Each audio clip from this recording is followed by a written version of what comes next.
Bonjour, je suis Geoffrey Bruyère, cofondateur de Bungle.fr. J'ai commencé à travailler dans le conseil en marketing dans la banque. Et finalement, la mode, ça a toujours été une passion de fond et c'est devenu mon activité principale à partir de 2011. Bungle, à la base, c'était juste un blog, un hobby en fait pour Benoît Vochtanka et moi-même.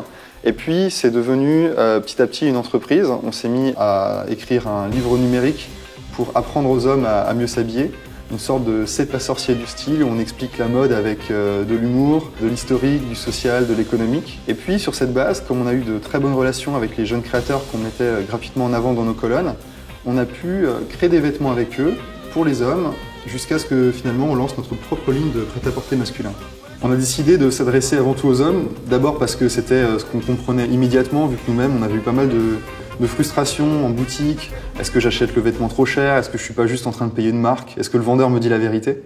L'homme, il aime pas trop le shopping, donc souvent il est dans une logique d'investissement, il achète une pièce une bonne fois pour toutes. Chez Bungle, en fait, on met vraiment le consommateur au centre de la démarche. On n'est pas en train de dire que nos vêtements sont les meilleurs simplement à travers un imaginaire de marque, de beaux shootings et des choses comme ça. Nous, on l'explique avec des reportages sur où est fait le vêtement. On visite chacun de nos ateliers, et on visite même les fournisseurs de nos ateliers.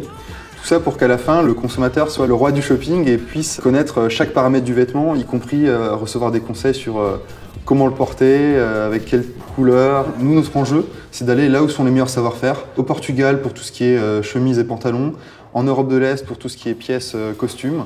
On fait aussi du t-shirt en France et puis pour nos mailles, on va en Italie. Notre grande réussite, c'est d'arriver à défendre tout un milieu de gamme haut de gamme de la jeune création française. Et quand on a des jeunes marques françaises qui arrivent à se développer et qui nous disent qu'on leur apporte parfois un tiers de leur trafic physique en boutique, alors qu'on est acteurs web, on est vraiment très fiers d'apporter notre pierre à l'édifice de la défense des savoir-faire textiles européens et de la création en France, à Paris.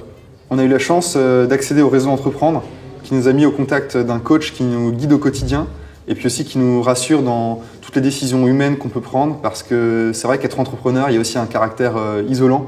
Je conseillerais à des jeunes entrepreneurs de faire avant tout confiance à leurs intuitions et de se servir de leur rationalité seulement pour éviter de tomber dans les pièges. Pour se lancer dans le web, il faut davantage avoir une philosophie de coopération que des connaissances techniques. Il ne faut surtout pas avoir les autres acteurs qui font les mêmes choses que vous comme des concurrents. Au contraire, ce sont davantage des coopérants. Ne pas hésiter à écrire des articles chez eux, les faire intervenir sur votre plateforme. C'est comme ça que ça fonctionne aujourd'hui. Les projets pour 2015, c'est avant tout d'ouvrir un flagship, donc une belle boutique à Paris, et puis aussi nouer des partenariats d'audience avec de grands médias, de manière à disperser un peu plus notre expertise et notre philosophie d'une mode simple et accessible à un public plus large.